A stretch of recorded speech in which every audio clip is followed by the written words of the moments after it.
नमस्कार दोस्तों, स्वागत है आपका विजय शक्ति। और बताइए क्या चल रहा है आप लोगों का। देखिए, मुझे लगता है माइक में फिर दिक्कत आ गई है। पता नहीं माइक के साथ क्या है कि अपने आप ही सही हो जाता है और अपने आप ही इसमें फिर दिक्कत आ जाती है। ठीक है, तो चलिए रिकॉर्ड करते हैं। उम्मीद करता हूँ कि सही रहेगा, और नहीं सही रहेगा तो थोड़ा सा आप लोग कोऑपरेट कीजिएगा। ठीक है, चलिए। तो आज हमको क्या करना है, आज हमको एक नया चैप्टर स्टार्ट करना है। उस चैप्टर का नाम क्या है? ऊष्मा, यानी कि हीट। ऊष्मा, ठीक है। अंग्रेजी में इसी को क्या कहा जाता है? हीट। आज हमको ये पढ़ना है, ये चैप्टर। ये बताइए, पिछला चैप्टर जो मैंने आपको पढ़ाया था उस पर बेस्ड सारे कॉन्सेप्ट भी बता दिए आपको, और उस पर बेस्ड क्वेश्चन भी बता दिया। कहीं कोई कंफ्यूजन तो नहीं है? कहीं कोई कंफ्यूजन होगा तो पूछ लीजिएगा, चाहे व्हाट्सएप पर पूछ लीजिएगा और चाहे यूट्यूब के नीचे कमेंट करके पूछ लीजिएगा। ठीक है ना? ज़्यादातर लोग तो व्हाट्सएप पर ही पूछते हैं और उस पर आसानी भी होती है। तो चलिए व्हाट्सएप पर ही पूछ लीजिएगा। तो चलिए इसको पढ़ते हैं। क्या है? हीट यानी ऊष्मा। ऊष्मा किसे कहते हैं? किसे कहते हैं ऊष्मा? हाँ, बचपन से पढ़ते आ रहे हैं ऊष्मा, हीट। हीट होती क्या है? देखिए, ऊष्मा भी एक प्रकार की ऊर्जा है। क्या है? एक प्रकार की ऊर्जा है। ये मैंने आपको बताया था कि ऊर्जा कई प्रकार की होती है। गतिज ऊर्जा, स्थितिज ऊर्जा, कई प्रकार की ऊर्जा की चर्चा मैं आपको कर चुका हूं। मैंने आपको ये भी बताया था कि ऊर्जा को एक रूप से दूसरे रूप में परिवर्तित किया जा सकता है, लेकिन ऊर्जा ना तो उत्पन्न की जा सकती है ना ही नष्ट की जा सकती है। यानी कुल मिलाकर के हम ये कह सकते हैं कि ऊर्जा को हम अलग अलग रूप में देख सकते हैं। ऊर्जा के अलग अलग रूप होते हैं। किसी को गतिज ऊर्जा कहते हैं, किसी को स्थितिज ऊर्जा कहते हैं। तो देखिए यहां पर भी ये जो ऊष्मा शब्द लिखा हुआ है, ऊष्मा भी ऊर्जा का एक रूप है। यानी कह सकते हैं ऊष्मा भी एक प्रकार की ऊर्जा है। ठीक है ना? ऊष्मा कुछ नहीं, ऊष्मा ऊर्जा है। बस जान लीजिए। कोई पूछे ऊष्मा क्या है, आप कह दीजिए ऊष्मा ऊर्जा है। और कैसी ऊर्जा है? ये एक ऐसी ऊर्जा है जो एक जगह से दूसरे जगह ट्रांसफर होती है। क्या होती है? एक जगह से दूसरे जगह ट्रांसफर होती है। मान लिया यहां है तो यहां से यहां तक पहुंच सकती है, यहां से यहां तक पहुंच सकती है ये ऊष्मा। ठीक है ना? अभी मैं बता रहा हूं ये कैसे पहुंचती है एक जगह से दूसरे जगह।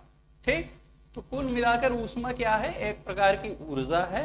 और ये जो ऊर्जा है ये एक जगह से दूसरे जगह संचरण कर सकती है। ठीक, तो चलिए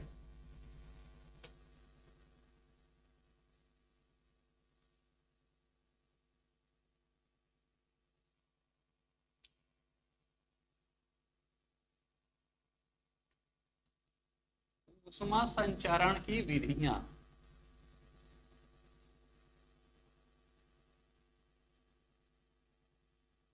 मैंने आपको क्या बताया कि ऊष्मा एक जगह से दूसरी जगह जाती है। ठीक, ट्रांसफर होती है। ट्रांसफर होना कहें, जाना कहें या संचरण कहें, तीनों का एक ही मतलब है। ये जो ऊष्मा एक जगह से दूसरी जगह जाती है, संचरण करती है, तो ये कैसे संचरण करती है, क्या तरीका है, तो वही यहां पर हम समझेंगे। देखिए, ऊष्मा संचरण की तीन विधियां हैं। तीन तरीके से ऊष्मा एक स्थान से दूसरी जगह ट्रांसफर होती है। पहली क्या है? चालन विधि। कौन सी विधि? चालन विधि। कौन सी? चालन विधि। इसे क्या अंग्रेजी में कहा जाता है? कंडक्शन। समझे? तो अब समझते हैं कि ये चालन विधि या कंडक्शन होता क्या है। समझिए, देखिए ये विधि पाई जाती है ठोस में। समझे? चालन विधि द्वारा जो ऊष्मा का संचरण होता है ये कहाँ होता है? ये होता है ठोस में। कैसे होता है? चलिए, मान लिए ये आपने कोई ठोस ले लिया, मान लिया आपने लोहा ले लिया, सरिया ले लिया। अब सरिया के एक सिरे को आप गर्म करेंगे। गर्म करने का मतलब क्या है कि आप ऊष्मा दे रहे हैं। मान लिया इस सिरे को आपने गर्म किया, तो आप पाएंगे कि गर्म तो आप यहां कर रहे हैं, लेकिन थोड़ी देर बाद ये जो है इस सिरे पर भी आपको गर्मी का एहसास होने लगेगा। गर्म आप यहां पर कर रहे हैं, लेकिन थोड़ी देर बाद आप देखेंगे कि इस सिरे को जब आप टच करेंगे तो यहां पर भी आपको गर्मी का एहसास होगा, ये सिरा भी आपको गर्म लगेगा। ऐसा क्यों होता है भाई? जब हम यहाँ गर्म कर रहे हैं तो यहीं गर्म लगना चाहिए, यहाँ पर गर्म क्यों लग रहा है? वो इसीलिए लग रहा है क्योंकि ये जो ठोस, ये जो आपने लोहा लिया है, इस लोहे में ऊष्मा का संचरण हो गया। ऊष्मा आपने यहाँ दिया, लेकिन ऊष्मा ट्रांसफर होकर के यहाँ तक पहुंच गई। दिया आपने यहाँ, लेकिन वो ट्रांसफर होके कहाँ पहुंच गई? यहाँ पहुंच गई। किस समझे? इसीलिए हमको गर्म तो हम यहाँ करते हैं, लेकिन हमको यहाँ भी गर्मी का एहसास होता है। भाई जहां ऊष्मा पहुंचेगी, जहां जहां पहुंचेगी, वहां वहां हमको गर्मी का एहसास होगा। अब ऊष्मा यहाँ पर पहुंच गई तो हमको गर्मी का एहसास यहाँ पर हो रहा है। ठीक, तो मैंने क्या बताया? तो ये जो यहां से यहां तक ऊष्मा पहुंची इस ठोस में, ये जिस तरीके से पहुंची, जिस विधि से पहुंची, इसी विधि को कहा जाता है चालन विधि, यानी कि कंडक्शन मेथड। देखिए होता क्या है, आपको पता है कि हर जो ठोस होता है वो छोटे छोटे अणुओं से मिलकर के बना हुआ है।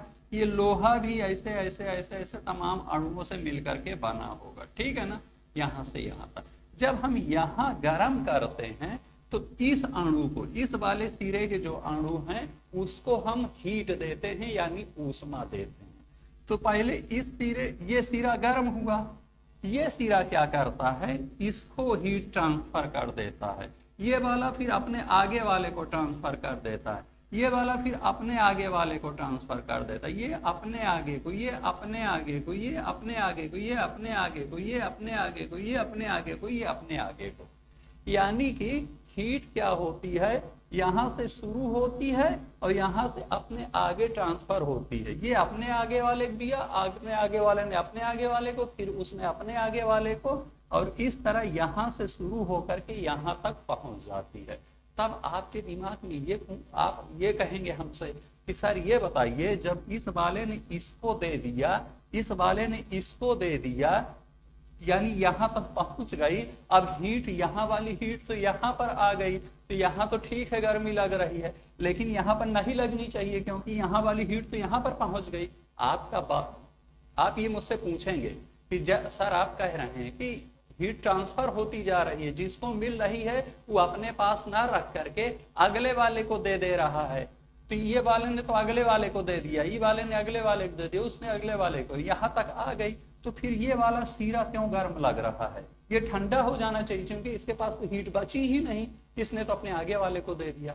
सही बात है, अब इसके पास हीट नहीं बची, लेकिन ये बताइए यहाँ जो आप कोई चीज जलाए हुए हैं ये लगातार हीट दे रहा है ना।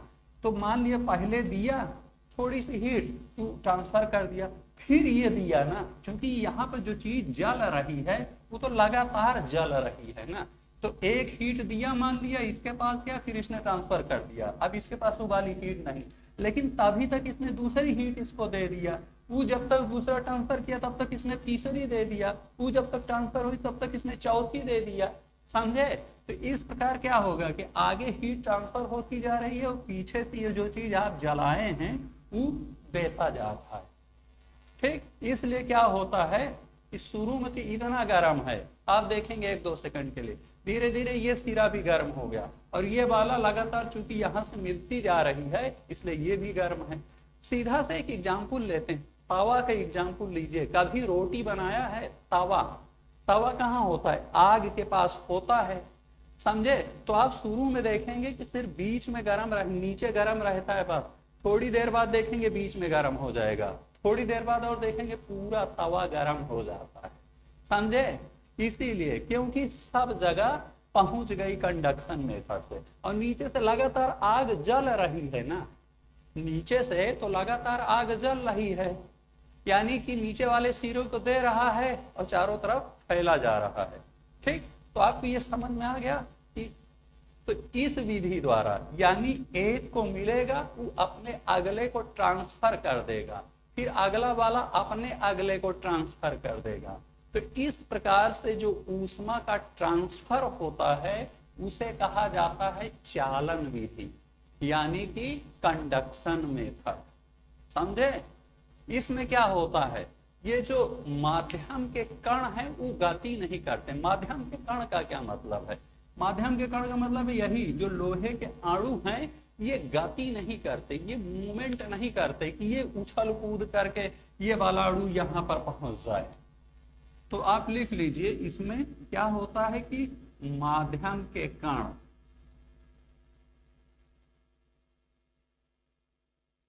गति नहीं करते। आप मुझसे पूछें माध्यम का कण का मतलब क्या होता है? जिस माध्यम में आप जो है हीट दे रहे हैं, यहां पर जिस हीट यहां पर किसको दे रहे हैं? लोहे को दे रहे हैं। तो क्या लोहे की ये जो कण है छोटे छोटे यहाँ पे गति कर रहे हैं क्या? नहीं, वो गति नहीं कर रहे हैं। अभी अगला मेथड आपको बताऊंगा तो उसमें आपको पता लगेगा कि माध्यम के कण गति कर रहे हैं। वो द्रव और गैस में होता है, ठोस में इस विधि द्वारा होता है, और चालन विधि द्वारा माध्यम के कण गति नहीं करते। करते क्या है? एक को मिलता है वो अपने अगले को ट्रांसफर करता जाता है। ठीक, तो चलिए चालन विधि द्वारा, ठीक, माध्यम के कण कहे अणु कहे ये गतिशील नहीं होते। आपसे क्वेश्चन पूछा जा सकता है कि किस विधि द्वारा ऊष्मा के ट्रांसफर करने पर माध्यम के कण गति नहीं करते, तो आप कह दीजिएगा चालन विधि द्वारा। ठीक, अच्छा ये बताइए, आपने देखा होगा ये जो तावा होता है, तावा में यहां पर हत्था लगा होता है, और ये किस चीज का होता है? लकड़ी का होता है। लकड़ी का क्यों होता है? इसको हत्था लगाया, यहाँ पर क्यों लगाया जाता है? इसको भी लोहे का रहने दिया जाए। भाई जब ये सिरा पूरा लोहे का आपने बना दिया तो ये हत्थे के ऊपर लकड़ी क्यों लगाई जाती है? कभी सोचा है? इसीलिए लगाई जाती है, क्योंकि अगर लकड़ी नहीं लगाएंगे, इसको लोहे का रखेंगे तो क्या होगा कि सब जगह मान लिया बीच से फैला और सब जगह चालन विधि द्वारा ऊष्मा का प्रसार होगा, ये पूरे सिरे गर्म होंगे और ये वाला भी गर्म हो जाएगा अगर ये लोहे का रहेगा तो। और जब ये वाला भी गर्म हो जाएगा तो होगा क्या? जब हम हाथ से पकड़ेंगे तो हमको बहुत गर्म लगेगा, हम जल जाएंगे, इसीलिए इसके ऊपर लकड़ी लगा दिया जाता है। तो आपके दिमाग में ये आ रहा होगा कि सर लकड़ी क्या गर्म नहीं होती? जी नहीं, लकड़ी क्या होती है? ऊष्मा की कुचालक होती है, सुचालक नहीं होती। कुचालक का मतलब क्या होता है कि जब उसमें आप जो है कोई ऊष्मा देंगे तो ट्रांसफर नहीं होगी, समझे? मान लिया अगर ये कुचालक पदार्थ कोई है तो यहाँ पर ऊष्मा देंगे तो अपने अगले वाले को ट्रांसफर नहीं करेगा, समझे? यही लिए होता है कि देखिए इस लकड़ी निचवा तो लोहा लगा होता है तवा में, ठीक ना, लेकिन उस लोहे के ऊपर लकड़ी का परत चढ़ा दिया जाता है। क्यों? मान लिया जो नीचे वाला सिरा है लकड़ी का, भाई होता क्या है कि यहाँ पर लोहा है, इसी के ऊपर लकड़ी का एक पहना दिया गया ऐसे ऐसे, तो ये वाला लोहना तो गर्म हुआ, उसने अपने संपर्क में जो नीचे लकड़ी की परत है उस पर ऊष्मा देने का प्रयास किया, लेकिन लकड़ी तो चूंकि ऊष्मा की कुछ अलग होती है तो कहते नहीं भैया हमको ऊष्मा नहीं चाहिए। हाँ, समझे कि नहीं समझे? हम अपने आगे वाले को ट्रांसफर नहीं कर पाएंगे, समझे? कुल मिला के होगा क्या कि नीचे वाली परत पर तो वो लोहा जो है ऊष्मा देगा, लेकिन वो जो नीचे वाली बिल्कुल परत है वो अपने आगे ट्रांसफर नहीं करेगी। वो इसलिए नहीं करेगी क्योंकि वो कहेगी नहीं भैया हम अपने आगे नहीं ट्रांसफर करेंगे, क्योंकि हम ऊष्मा के कुछ आलक हैं। तो कुछ आलक जो पदार्थ हो तो यहाँ पर मिला तो बस यहीं पर रह जाएगा, इसके आगे नहीं जाएगा। तो लकड़ी क्या है, कुचालक है, और लोहा क्या है, सुचालक है। जो सुचालक होगा वो ट्रांसफर करेगा। ठीक, समझे कि नहीं समझे? अच्छा ये बताइए, अगर ये कुचालक होगा, यहां से लगातार दे रहे हैं और ये अपने आगे ट्रांसफर, मान लिया ये लकड़ी ले लिया, लकड़ी कुचालक है, ऐसे ऐसे ऐसे ऐसे है, और यहां से आप इसको आग दे रहे हैं, तो इस वाले अणु पर तो आग जाएगी, समझे? लेकिन ये वाला क्या करेगा, अपने आगे को ट्रांसफर नहीं करेगा, क्योंकि कुचालक है। कुचालक की यही विशेषता है कि अपने आगे ट्रांसफर नहीं करेगा। अच्छा ये बताइए, जब ये हीट को अपने आगे ट्रांसफर नहीं करेगा, यानी कि सारी हीट यहीं पर रहेगी, और जब सारी हीट यहीं पर रहेगी तो होगा क्या, ये इसको जला देगा। क्या कर देगा, जला देगा, समझे? अगर हीट ट्रांसफर कर दे रहा है, जिसको दिया उसने अपने से आगे वाले को दे दिया, ना भैया अपने पास नहीं रखेंगे, तब तो ठीक है, और उसने सिर्फ अपने पास रख लिया तो क्या करेगा, जला देगा भाई, आग है ना। हाँ? तो यही लिए होता है, जब आप लकड़ी को कीजिए तो लकड़ी क्या होती है, जल जाती है तुरंत। क्यों? क्योंकि मान लिया ऐसे जहां पर लकड़ी का जो सिरा आपने लगाया, जहां आग लगी वहीं तक रह गए, उसने अपने से आगे ट्रांसफर किया ही नहीं कि हीट को ट्रांसफर कर दी, वो अपने पास रखे रहती है, और जब अपने पास रखे रहती है तो क्या होती है, जल जाती। लेकिन वहीं आप लोहे को लगाइए तो लोहा नहीं जलता, हाँ? क्योंकि लोहा क्या करता है, आगे ट्रांसफर करता जाता है जितना कर सकता है। लोहे में भी एक स्थिति ऐसी आएगी, जब वो ट्रांसफर करना बंद कर देगा तब वो भी जल जाएगा। कुल मिलाकर जब तक ट्रांसफर कर सकता है तब तक नहीं जलेगा। ठीक, चलिए, लेकिन बहुत ज्यादा टेम्परेचर पर होगा। और लकड़ी क्या होगी, तुरंत जो है, चूंकि लकड़ी बिल्कुल नहीं ट्रांसफर कर पाती, तो इसलिए क्या करती है लकड़ी, तुरंत ही जल जाती। कुल मिलाकर आपको समझ में आ गया कि नहीं, कि जहां पर आप हीट दे रहे हैं, अगर वो आगे अपने ट्रांसफर नहीं कर रही है, तो आप ये समझ लीजिए कि क्या हो रहा है, कि वो जल जाएगा वो सिरा। और लकड़ी यही होता है, चूंकि लकड़ी कुछ अलग होती है, अतः ये ट्रांसफर नहीं करती, और जब ये ट्रांसफर नहीं करती तब हम क्या कहेंगे, कि वो जल जाती। आपको समझ में आ गया? चलिए,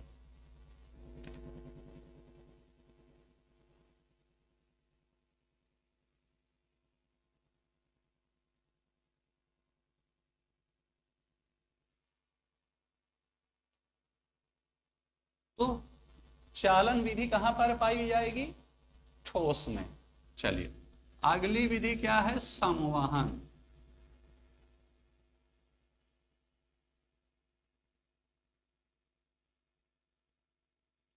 संवहन विधि द्वारा कैसे ऊष्मा का संचरण होता है।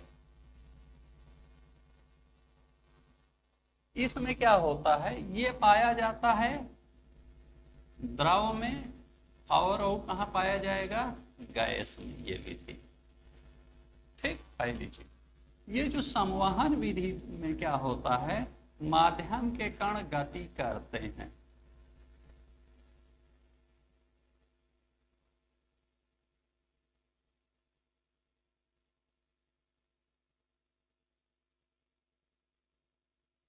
ठीक, क्या होगा इसमें, माध्यम के कण क्या करेंगे, गतिशील होंगे संवहन विधि में। और संवहन विधि कहां पाई जाएगी, द्रव और गैस में। तो आप कहेंगे कि सर समझाइए। बिल्कुल, समझाने के लिए ही तो हैं हम यहाँ पर।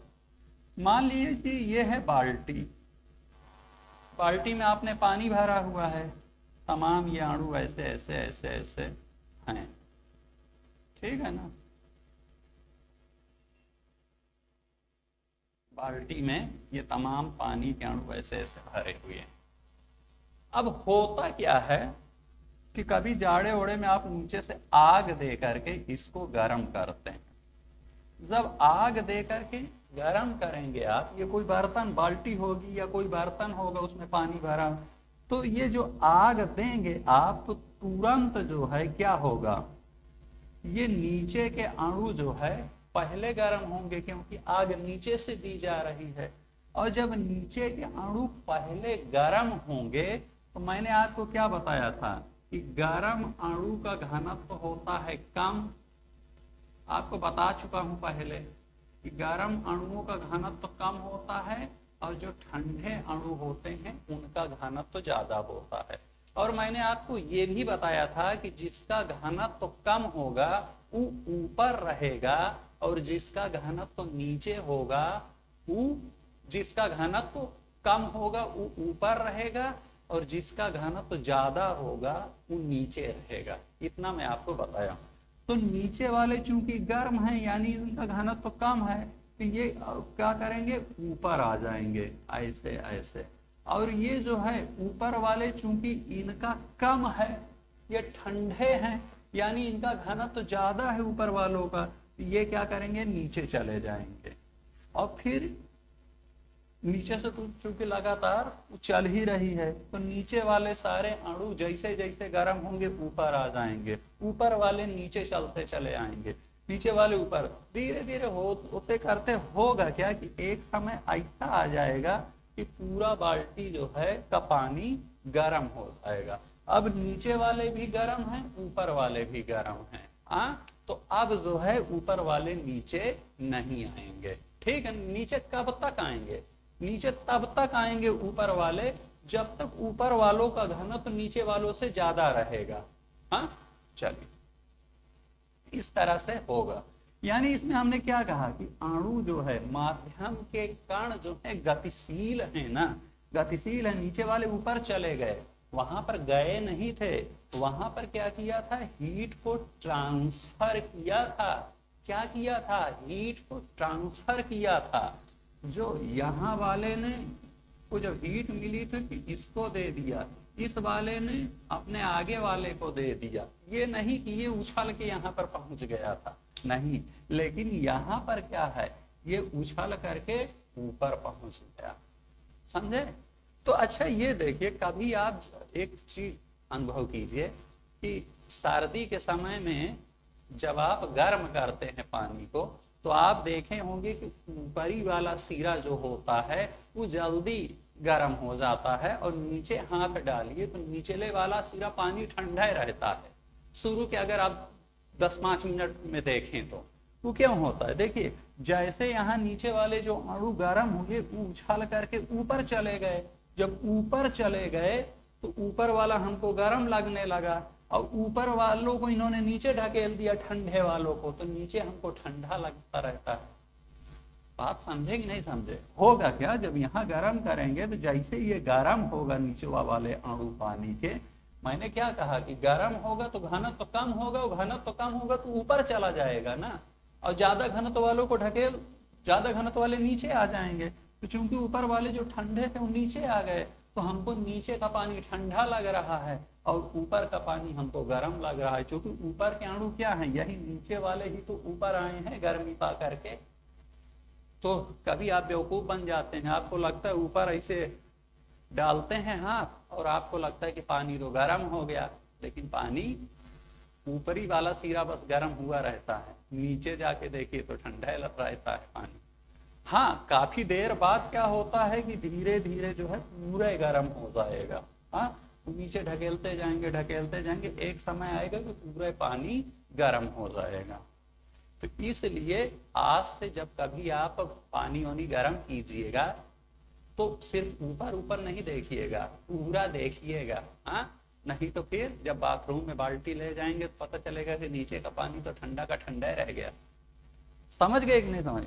तो ये कहाँ पाया जाता है, ये पाया जाता है आपका संवहन विधि में, ऐसे अणु गतिशील द्रव और गैस में। ठीक है भैया, ठीक है कि नहीं? ये दूसरा मेथड है, चालन वाला पहला था, नंबरिंग कर लीजिए। एक तीसरा माध्यम भी है ऊष्मा संचरण का, उसे कहते हैं विकिरण विधि। तीसरा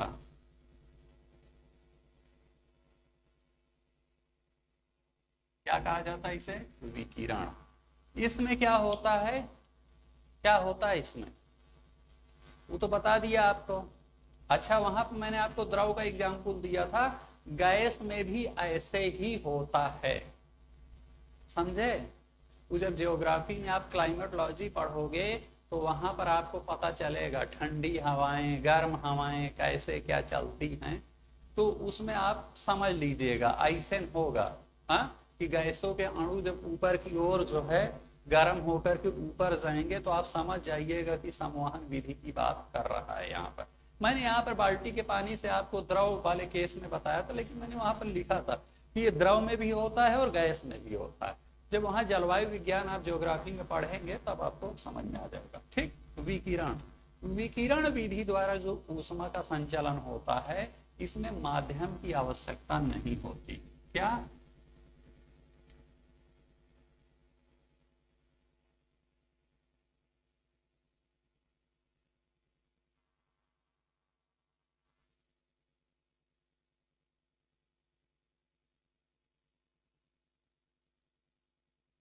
इसका मतलब क्या है? ये निर्वात में होता है। निर्वात का मतलब जहां हवा नहीं। ठीक, माध्यम की आवश्यकता नहीं, मतलब वही जो पानी और लोहा बताया था वो चीज यहाँ कुछ नहीं होगा, गैस भी नहीं होगी। ठीक ना, यानी ये कहाँ होगा? निर्वात में, जहां पर कुछ नहीं, वैक्यूम है। ये बताइए, ये है पृथ्वी, क्या है? पृथ्वी। और यहां कहीं है सन, ये है अर्थ। हमको पता है कि सूर्य से पृथ्वी पर जो है सूर्य की किरणें पृथ्वी पर पहुंचती हैं, पता है ना हमको।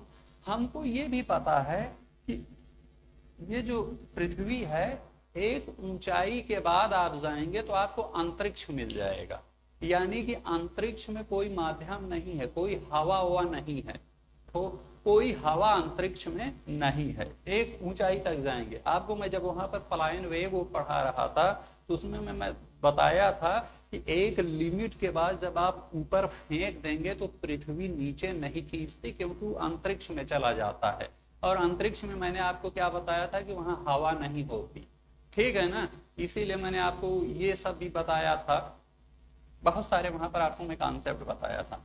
तो मतलब मान लिया ये पृथ्वी मान लिया इस ऊंचाई के बाद हवा हुआ कुछ है ही नहीं है, और सूरज तो यहाँ पर है। तो जब यहाँ पर कोई माध्यम नहीं है तो यहाँ से जो ये रोशनी या सूर्य की किरण जो भी निकली ये पृथ्वी तक पहुंची कैसे? यहाँ तो चलो माध्यम है, लेकिन यहाँ तो नहीं है ना, वो कैसे पहुंची? वो इसीलिए पहुंच गई क्योंकि विकिरण विधि द्वारा जो है वो पहुंची है। और विकिरण विधि द्वारा जब ऊष्मा का संचरण होता है, ऊष्मा क्या है? ऊष्मा मतलब ऊर्जा, और सूर्य की वो जो रोशनी निकल रही वो भी एक प्रकार की ऊर्जा ही तो है। हाँ, तो मैं आपको क्या बता रहा हूं कि जो विकिरण मेथड द्वारा जब ऊष्मा का ट्रांसफर होता है या ऊर्जा का ट्रांसफर होता है तो उसमें माध्यम की जरूरत नहीं पड़ती। माध्यम की जरूरत कहाँ होती है? चालन विधि द्वारा और संवहन विधि द्वारा। ठीक है ना, तो इसीलिए जो है यहाँ पर माध्यम ना होते हुए भी जो है यहाँ तक हमको मिल जाती है पृथ्वी पर सूर्य की रोशनी। हाँ, समझ गए कि नहीं समझ? क्यों? क्योंकि ये जो रोशनी आ रही है ये विकिरण विधि द्वारा आती, और विकिरण विधि में हमको माध्यम की जरूरत नहीं होती। अगर विकिरण विधि का कॉन्सेप्ट ना होता हमारे पास तो क्या सूर्य की रोशनी यहाँ पर आ पाती? ना आ पाती, क्योंकि चालन और संवहन में तो हमको माध्यम की जरूरत है। हाँ, समझ गए ना? वैक्यूम कैसे होता है? पृथ्वी एक ऊंचाई पर जब आप जाएंगे अंतरिक्ष में तो वहां पर बिल्कुल वैक्यूम है, वहां कोई हवा नहीं है, कोई माध्यम नहीं है। ठीक है ना, और सूरज तो बहुत ऊंचे पर है, बहुत दूर है, यहां से निकला तो यहाँ कोई माध्यम है नहीं। माध्यम तो बस पृथ्वी के बस थोड़ी ऊंचाई तक है जहां तक हवा चल रही। मैंने आपको इसलिए बताया ना, जैसे जैसे ऊंचाई पर जाएंगे हवा कम होती जाएगी, और एक इतना ऊंचाई पर चले जाएंगे तो वहां पर बिल्कुल हवा नहीं मिलेगी। आप चंद्रमा पर चले जाइए, आपको हवा नहीं मिलेगी। मैंने बताया था ना कि चंद्रमा पर एक आदमी दूसरे आदमी को से बात करेगा तो आवाज नहीं जाएगी, क्योंकि कोई माध्यम ही नहीं है। तो ठीक है ना, ये आपको समझ में आ गया कि नहीं? अक्सर इसमें कंफ्यूजन आदमी को रहता है, आदमी को लगता है कि कह रहे हैं कि निर्वात है, कहाँ निर्वात है, पृथ्वी में तो है, मतलब सगल हवा हुआ तो है, निर्वात कहाँ है भैया निर्वात एक अधिक ऊंचाई पर जब आप अंतरिक्ष में जाएंगे, ये वाली की बात कर रहा हूँ, सूर्य से यहाँ तक की, ठीक ना, आप यहाँ तक हो सकता है, यहाँ तक हो सकता है हवा, लेकिन यहाँ पर नहीं है भैया, मैं इसकी बात कर रहा हूँ, ठीक, समझ गए कि नहीं। तो विकिरण विधि में क्या होता है, इसमें माध्यम की आवश्यकता नहीं होती है ऊष्मा संचरण के लिए, यानी ये कहाँ होता है, ये होता है निर्वात में।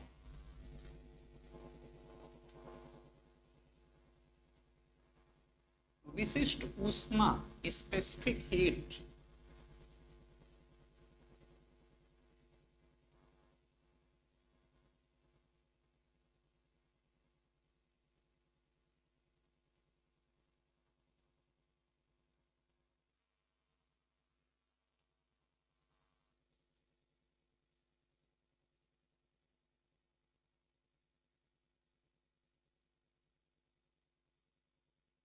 विशिष्ट ऊष्मा किसे कहते हैं, स्पेसिफिक हीट किसे कहते हैं, हाँ किसे कहते हैं स्पेसिफिक हीट, पता है आप लोगों को, नहीं पता, पढ़ा होगा विशिष्ट ऊष्मा।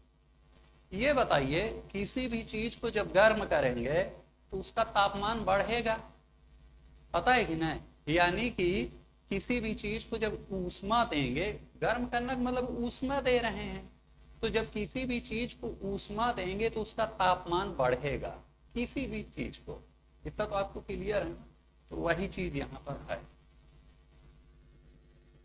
मान लिया कोई पदार्थ का हमने 1 ग्राम ले लिया, कितना, 1 ग्राम मात्रा हमने ले लिया, इस 1 ग्राम मात्रा का तापमान 1 डिग्री सेंटीग्रेड हमको बढ़ाना है। कोई पदार्थ आपने लिया लेकिन मात्रा उसकी कितनी लिया, 1 ग्राम, और उस 1 ग्राम मात्रा का हमको टेम्परेचर 1 डिग्री सेंटीग्रेड बढ़ाना है। तो 1 डिग्री सेंटीग्रेड टेम्परेचर बढ़ाने के लिए हमको हीट देनी पड़ेगी ना, ऊष्मा देनी पड़ेगी ना। मैं आपसे क्या कह रहा हूं कि टेम्परेचर अगर किसी चीज का बढ़ाना है तो हमको ऊष्मा देनी पड़ेगी, इतना तो क्लियर है कि नहीं। टेम्परेचर बढ़ाना है यानी कि उसको गर्म करना है, यानी कुछ भी, मतलब जितना टेम्परेचर है उससे ज्यादा करना है तो हमको हीट देनी पड़ेगी, इतना तो आपको क्लियर है ना। तो वही यहाँ पर मैं आपको समझा रहा हूँ, स्पेसिफिक हीट ध्यान से समझिए। कोई 1 ग्राम मात्रा आप ले लीजिए किसी भी पदार्थ की, सोना, चांदी, लोहा, पानी, 1 ग्राम ले लीजिए। मान लिया 1 ग्राम आपने लोहा ले लिया, अब उस लोहे का जितना टेम्परेचर है पहले, उससे हमको 1 डिग्री और बढ़ाना है, तो हम क्या करेंगे, उसको हीट देंगे, क्या करेंगे, ऊष्मा देंगे। तो हम वही यहाँ पर लिखेंगे कि 1 डिग्री सेंटीग्रेड बढ़ाने के लिए जितनी ऊष्मा की जरूरत पड़ेगी उसे कहा जाएगा विशिष्ट ऊष्मा।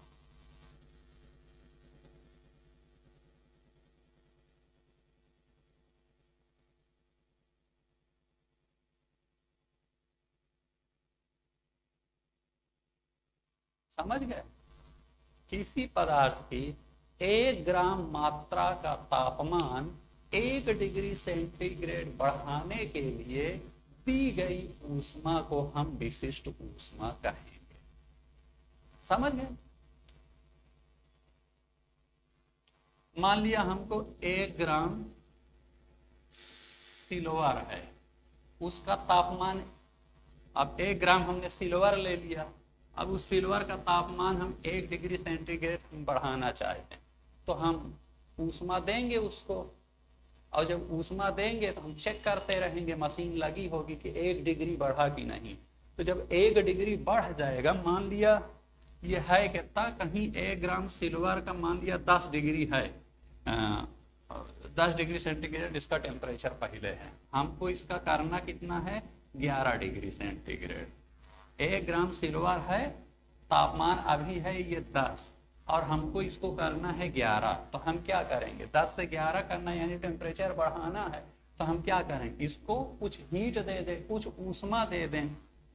समझ रहे हैं कि नहीं, तो 10 से ये 11 हो जाएगा। तो यही जितनी ऊष्मा हमने दिया जो है 10 से 11 करने के लिए, इसी ऊष्मा को क्या कहा जाता है?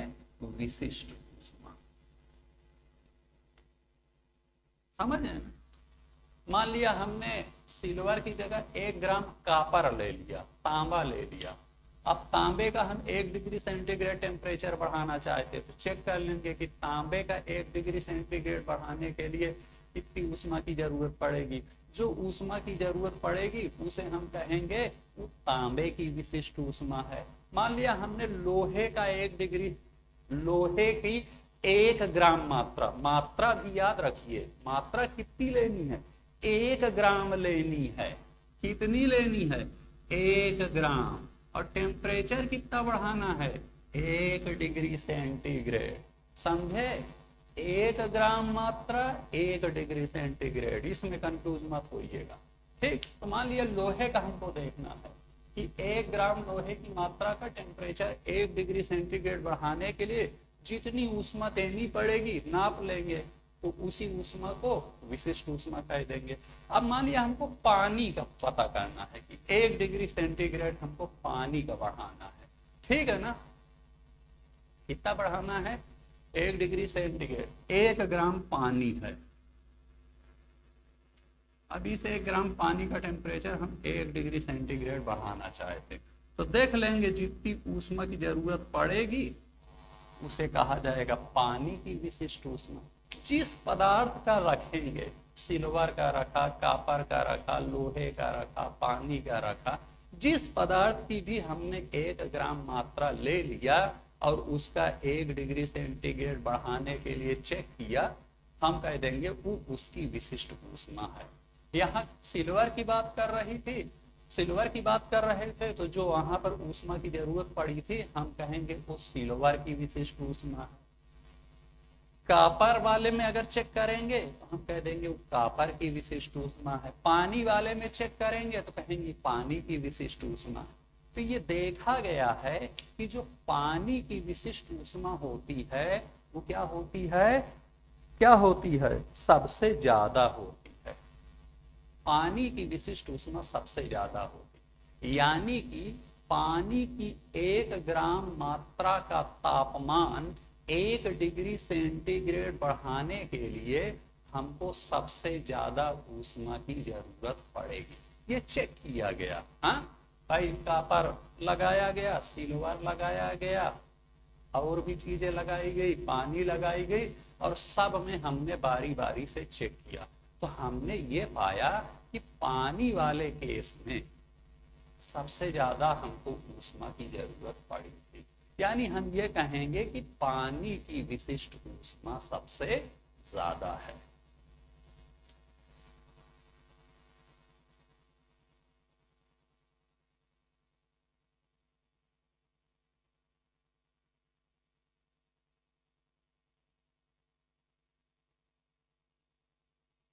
याद रखिए, समझे? क्यों? क्योंकि पानी वाले केस में 1 ग्राम पानी की मात्रा 1 डिग्री सेंटीग्रेड बढ़ाने के लिए हमने देख लिया था। ठीक, तो विशिष्ट ऊष्मा पता चल गया।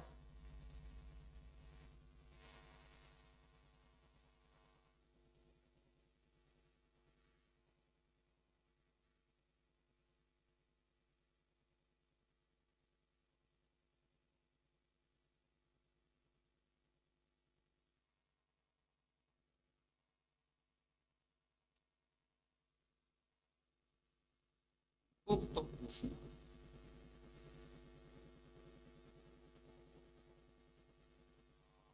मैंने वहां पर आपको जब विशिष्ट ऊष्मा बताया था तो वहां पर भी मैंने मात्रा फिक्स कर दिया था कि मात्रा लेनी है 1 ग्राम और टेम्परेचर बढ़ाना है 1 डिग्री सेंटीग्रेड। जितनी ऊष्मा की जरूरत पड़ेगी उसी ऊष्मा को हम विशिष्ट ऊष्मा कहेंगे। यहाँ पर भी उसी से मिलता जुलता कॉन्सेप्ट। यहाँ पर भी क्या करना है? हमको मात्रा लेनी है 1 ग्राम। कितना लेनी है? 1 ग्राम। लेकिन हमको करना क्या है? हमको करना है अवस्था परिवर्तन। क्या करना है? अवस्था परिवर्तन। अवस्था परिवर्तन का मतलब क्या है?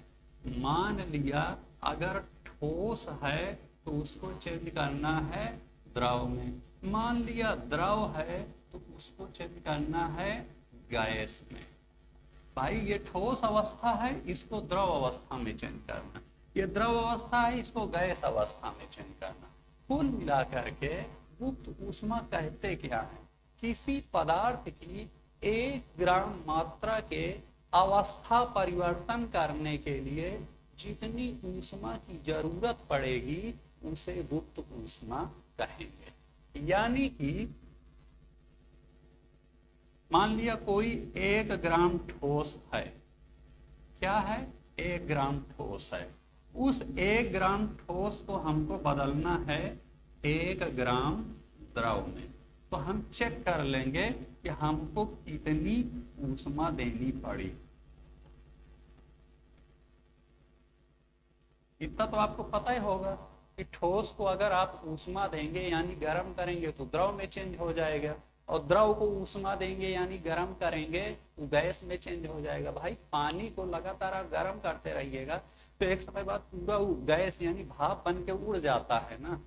और ठोस चीज आप रख लीजिए, उसको आप गर्म कीजिए तो पानी में बदल जाता है ना, समझे? तो वही चीज भाई, क्रीम आप लाइए, मलाई लाइए और उसको गर्म करते जाइए, लिक्विड में चेंज हो जाता है, समझे? घी बन जाता है। तो वही चीज कह रहा हूं। विशिष्ट ऊष्मा आपको समझ में आ गई? विशिष्ट ऊष्मा में भी हमको क्या करना है? वही ऊष्मा पता करनी है कि कितनी ऊष्मा की जरूरत पड़ी है। गुप्त ऊष्मा में भी हमको वही ऊष्मा पता करनी है कि कितनी ऊष्मा की हमको जरूरत पड़ेगी। बस पर्पज दोनों का अलग है। वहां पर ये पता करना था विशिष्ट ऊष्मा में कि 1 डिग्री सेंटीग्रेड तापमान बढ़ाने के लिए कितनी ऊष्मा की जरूरत पड़ेगी। यहाँ पर हमको क्या करना है कि अवस्था परिवर्तन करने के लिए कितनी ऊष्मा की जरूरत पड़ेगी। बाकी मात्रा दोनों में 1 ग्राम ही लेना है, ठीक है ना? तो गुप्त ऊष्मा किसे कहेंगे? किसी पदार्थ की 1 ग्राम मात्रा की अवस्था परिवर्तन करने के लिए जितनी ऊष्मा की जरूरत पड़ेगी उसे हम गुप्त ऊष्मा कहेंगे। फिर से बताऊं, किसी पदार्थ के 1 ग्राम मात्रा की अवस्था परिवर्तन, सेंटेंस सही नहीं बैठ रहा क्या? मान लिया बर्फ ले लिया आपने, 1 ग्राम बर्फ ले लिया, ठीक है ना? अब इस 1 ग्राम बर्फ को ऊष्मा दे करके आपने क्या किया? पानी में बदल दिया।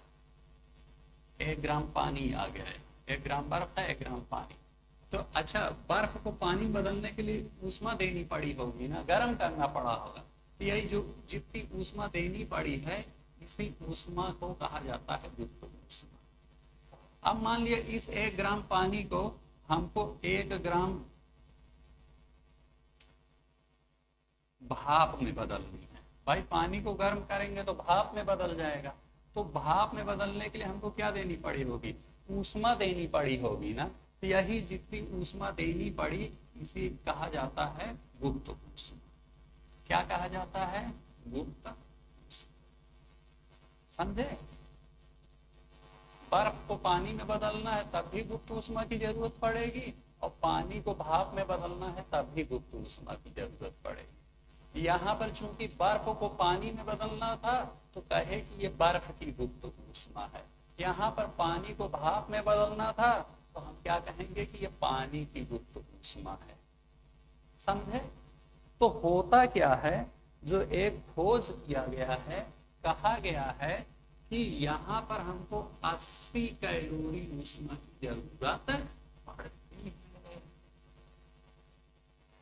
समझे? यानी कि बर्फ की गुप्त ऊष्मा कितनी होती है? 80 कैलोरी। ये रिसर्च किया जा चुका है। यानी बर्फ की 1 ग्राम मात्रा को पानी में बदलने के लिए हमको 80 कैलोरी ऊष्मा की जरूरत पड़ेगी, ठीक ना? और अगर हमको 1 ग्राम पानी को भाप में बदलना है तो हमको जरूरत पड़ेगी 540 कैलोरी। ऊष्मा का मात्रक होता है कैलोरी। कितनी ऊष्मा की जरूरत पड़ेगी? 540 कैलोरी। ठीक है, 1 ग्राम बर्फ को 1 ग्राम पानी में चेंज करना है तो कितनी कैलोरी की जरूरत पड़ेगी? 80 कैलोरी। और इसी प्रकार से 1 ग्राम अगर पानी को 1 ग्राम भाप में बदलना है तो कितनी कैलोरी की जरूरत पड़ेगी? 540 कैलोरी।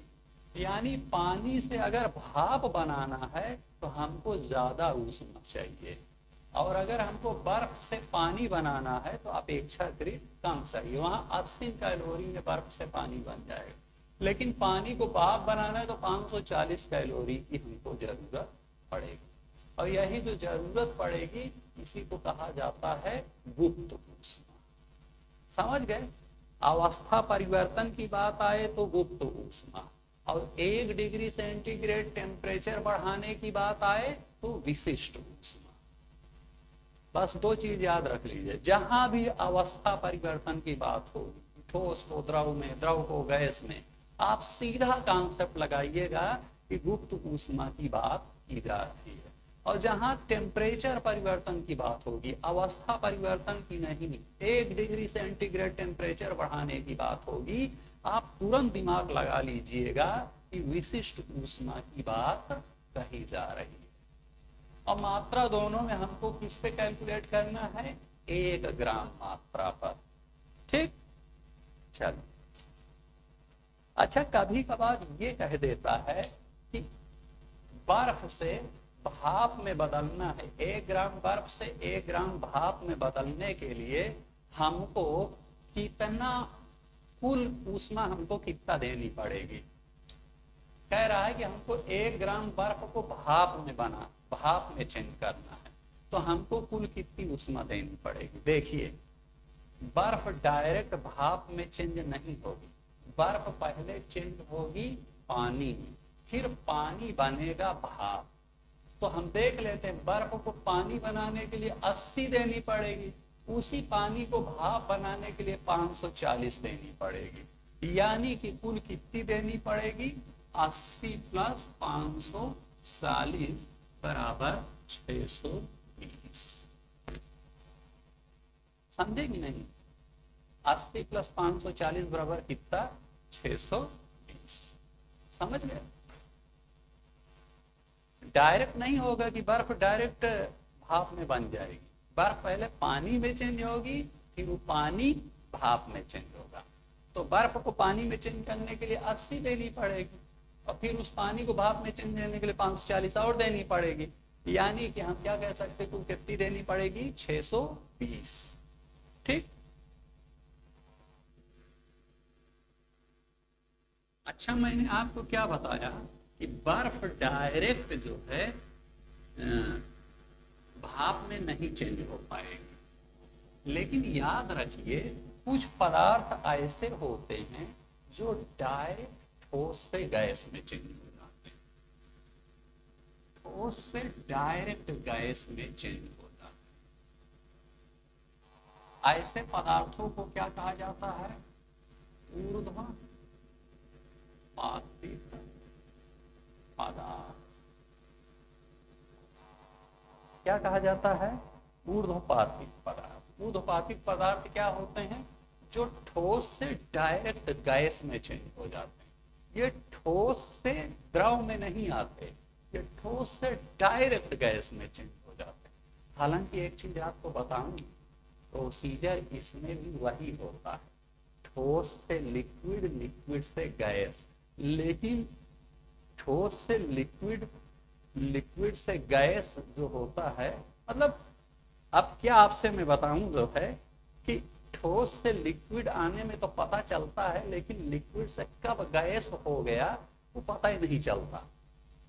मतलब कुछ स्थिति ऐसी होती कि ठोस से बस लिक्विड बना बहुत माइन्यूट सेकंड के लिए और तुरंत गैस में चेंज। तो आदमी को पता ही नहीं चलता कि बीच में लिक्विड बना। लिक्विड की स्थिति बहुत थोड़े समय के लिए होती, समझे?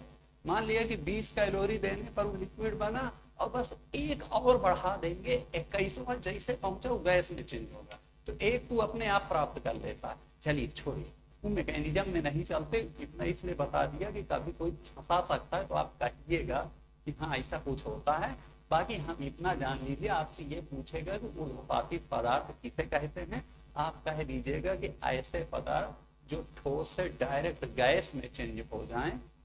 बर्फ में मैंने बताया था कि बर्फ डायरेक्ट गैस में नहीं चेंज होगा, बर्फ पहले लिक्विड आएगा फिर लिक्विड गैस में चेंज होगा।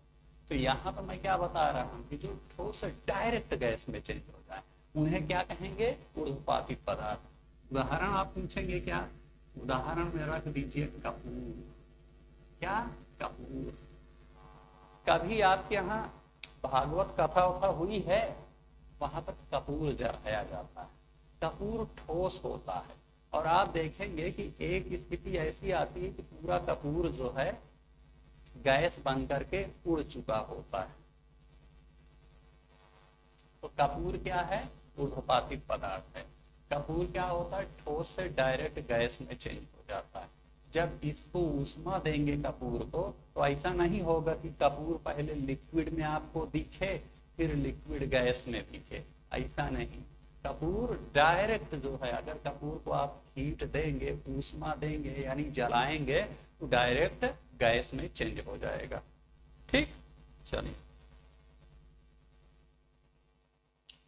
अगला चीज आपको बता दूं, एक कैलोरीफिक मान।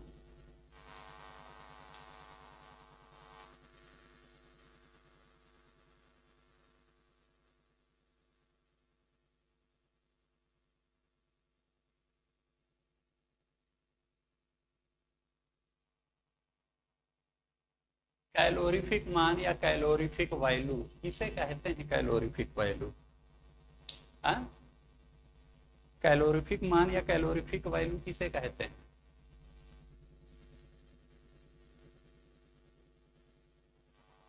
देखिए होगा क्या, बार बार मैं वही 1 ग्राम का नाम ले रहा हूं। गुप्त ऊष्मा वाले में भी 1 ग्राम बात किया था, विशिष्ट ऊष्मा वाले में भी 1 ग्राम बात किया था, यहाँ पर भी 1 ग्राम बात किया था। तो कैलोरीफिक मान क्या कहता है, किसी पदार्थ की 1 ग्राम मात्रा को जलाने पर जितनी ऊष्मा मुक्त होती है उसे कैलोरीफिक मान कहते हैं।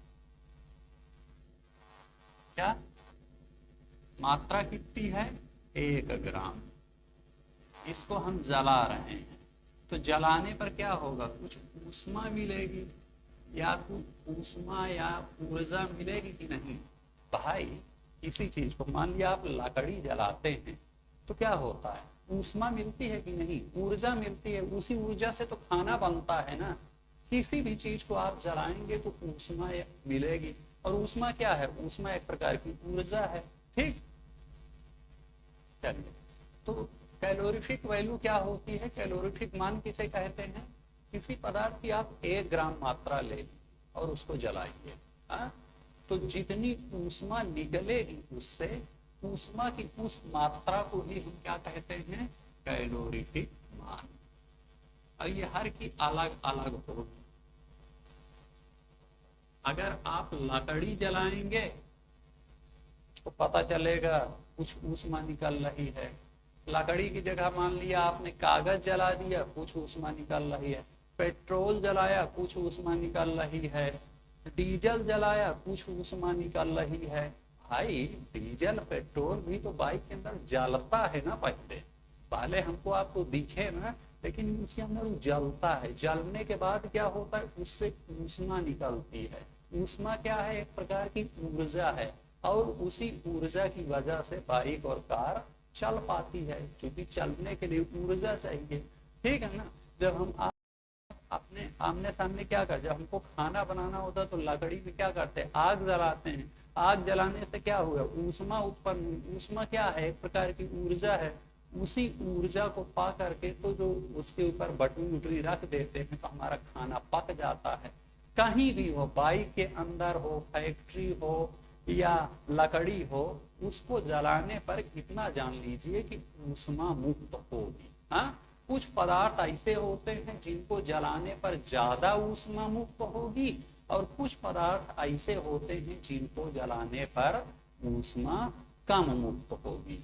तो जिनको जलाने पर ऊष्मा ज्यादा मुक्त हो, हम कहेंगे कि उन पदार्थों की कैलोरीफिक मान ज्यादा है। और जिन पदार्थों को जलाने पर ऊष्मा कम मुक्त हो हम कहेंगे कि उनकी कैलोरीफिक वैल्यू कम है। ठीक है ना। तो ये बताइए, अब हमको चेक कैसे करना है? 1 ग्राम मात्रा लेंगे, 1 ग्राम जलाएंगे और जितनी ऊष्मा मुक्त होगी उसको चेक कर लेंगे कि भाई मान लिया कि हमने लकड़ी लिया, लकड़ी का हम 1 ग्राम जलाए ऐसे ऐसे और फिर ऊष्मा जो निकली मान लिया 5 कैलोरी निकली, हमने नापा उसको जलाने पर। वहीं पर हमने पेट्रोल ले लिया, पेट्रोल में हमने देखा 1 ग्राम पेट्रोल जलाया तो हमको पता चल गया कि मान लिया 20 कैलोरी निकल आई। तो हम क्या कहेंगे कि पेट्रोल की कैलोरीफिक वैल्यू क्या है? ज्यादा है, लकड़ी की कैलोरीफिक वैल्यू कम है। क्यों? क्योंकि पेट्रोल को जलाने से ज्यादा ऊष्मा निकल रही है। अच्छा ये बताइए हमारे लिए फायदेमंद क्या होगा? और मात्रा दोनों में सेम लिया है, 1 ग्राम इसमें लिया है, 1 ग्राम इसमें लिया है, लेकिन इसमें ज्यादा ऊष्मा निकल रही है और इस वाले में कम निकल। हमारे लिए फायदेमंद क्या होगा कि ज्यादा ऊष्मा निकले, ज्यादा ऊर्जा मिले। भाई बाइक में जिस ईंधन को जलाने पर ज्यादा ऊष्मा निकलेगी हम कहेंगे वो बाइक ज्यादा एवरेज देगी, और जिस ईंधन को जलाने पर कम ऊष्मा निकलेगी कम एवरेज देगी। क्यों? क्योंकि ज्यादा ऊष्मा निकलेगी यानी कि ज्यादा ऊर्जा मिल गई उसको, और जब ज्यादा ऊर्जा मिल गई तो एवरेज ज्यादा देगी। ठीक है ना। तो हुआ क्या, ऐसा कहा जाता है कि हाइड्रोजन, केमिस्ट्री में आपको बताऊंगा इन सब चीज के बारे में, हाइड्रोजन की कैलोरीफिक वैल्यू कहते हैं कि बहुत ज्यादा होगी। क्या? हाइड्रोजन की कैलोरीफिक वैल्यू बहुत ज्यादा होती है। हाँ, यानी कि हाइड्रोजन को जलाने पर हमको बहुत ज्यादा ऊर्जा मिलेगी। इसीलिए हाइड्रोजन को क्या कहा जाता है? भविष्य का ईंधन। क्या कहा जाता है? भविष्य का ईंधन। समझे? कहा जाता है कि फ्यूचर में यही हमारी जो है रिक्वायरमेंट को पूरा करेगा। देखिए मान लिया कि 1 लीटर अभी पेट्रोल बाहर आ रहे हैं, हमारी बाइक जा रही है 50 किलोमीटर, और वहीं पर 1 लीटर हम हाइड्रोजन ईंधन डाल दें उसमें, पता चले वो 500 किलोमीटर चली जाए। क्यों? क्योंकि उससे हमको ज्यादा ऊर्जा मिले। ठीक है ना। तो याद रखिएगा कि हाइड्रोजन की कैलोरीफिक वैल्यू बहुत ज्यादा होती है। कैलोरीफिक वैल्यू होती क्या है? किसी पदार्थ की 1 ग्राम मात्रा को जलाने पर जितनी ऊष्मा प्राप्त होगी, ऊष्मा की उसी प्राप्त हुई मात्रा को हम कैलोरीफिक मान कहेंगे। ठीक है ना। चलिए बाकी अगले लेक्चर में।